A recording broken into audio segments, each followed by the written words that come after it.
As I was listening to NPR this week, I heard the most uplifting story, which is not always the case as I'm listening to NPR. And this story was about a town near Portsmouth, New Hampshire. And there on a pond recently, a delightful thing happened. Some folks put up a rail all the way around this pond so that a group of blind adults could ice skate. And so they went there with sighted guides, and the adults were given this opportunity to either skate for the first time or the first time in decades after they had lost their sight. And the instructors taught them how to skate based on the sound that the skates would make and the different movements that could happen. You could hear such joy in the sounds of the laughter as they were skating on the pond and the pride with which these skaters spoke of their experiences on the ice. And it showed what can happen when you can give up a little bit of control and go for it, to allow yourself to glide on that ice and be free. These skaters let go of the need to control each and every step they took and allowed themselves to glide across this ice. Sometimes we hold on too tight to control everything and to give something new a try. Sometimes we hold too tight of control to everything around us to allow God to work God's way into our lives. Today we heard the gospel story where Jesus goes into the wilderness and is tempted. Now we too in our lives are lured and tempted, perhaps not by Satan or the devil or the tempter in the way the story is told. We're probably not lured by snakes or serpents either.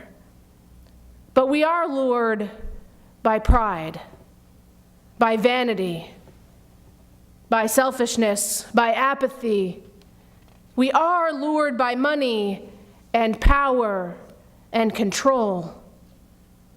Now, usually, we're not fully aware of these temptations hitting us, these lures that tug at us each and every day.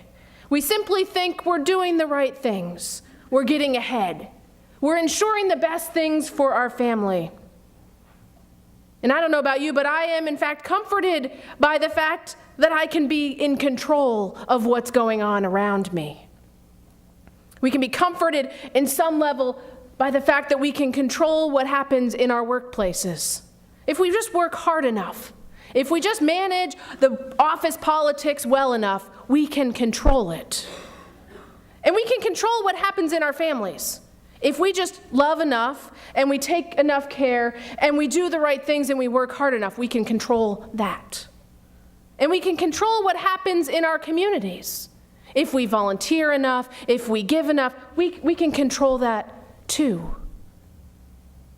Now, as we heard with Adam and Eve, we can cover ourselves with clothes, with things, with power and with control to avoid being vulnerable, to avoid being fully ourselves, naked, metaphorically, before those around us, to avoid being fully present to God, to others, because we're trying to keep everything under control. We can control everything around us so much that we have a false sense of security that we've got it all covered. We've got everything under control. Things are going really well. But then life happens. Accidents happen. Cancer happens. Job loss happens. Happen. Addiction happens. Death inevitably and sometimes shockingly and unexpectedly happens. So while God does not want these things to happen, and God certainly does not cause these things to happen, and we are assured that God is with us when these things happen, they do happen. And our very best attempts to control everything comes undone when life inevitably dishes something like this up. And often, in the midst of this, we still try to control everything. We still work endlessly so that we don't have to be vulnerable. We still give the illusion that everything's okay, despite what's going on. And we're still covered from head to toe in a shield of control.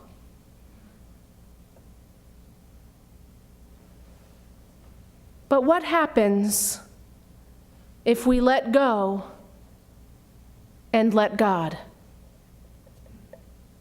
Now, this phrase is often used to think that you can sit back, you can relax, you can do nothing, that God will fix everything, make it all better, clean it all up, give us everything our heart has ever desired.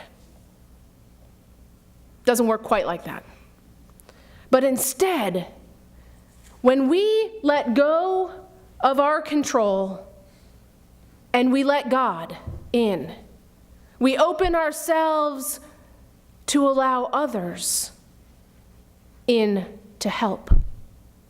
We open ourselves to allow God's Spirit to give us strength when we are weak.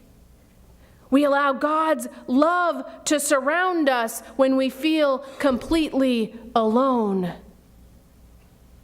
We allow God to provide peace when we are wrought with anxiety. The words of the Serenity Prayer get to the heart of this when it says, God, grant me the serenity to accept the things I cannot change, the courage to change the things I can, and the wisdom to know the difference. The Lord's Prayer gets to the heart of this when we say together, Thy will be done.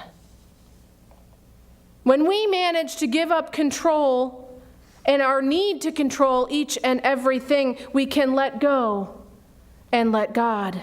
We can free ourselves from the grip of pride, of selfishness, of vanity, of power, and we can be vulnerable before God. And we can allow God to bring wholeness to our lives, to bring peace to our lives. When we let go and we let God, we can allow God to show up and to show us the way that leads to life. And we can't do that when we're holding on so tightly to control.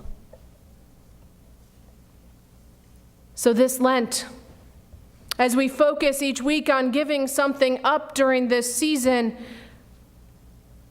we are invited to wait with God. In this season of 40 days of Lent, we are invited to wander with God. In this season of 40 days leading up to Easter, we are invited to walk with God. Walk even on uncharted paths. To give up and to allow God in. Amen.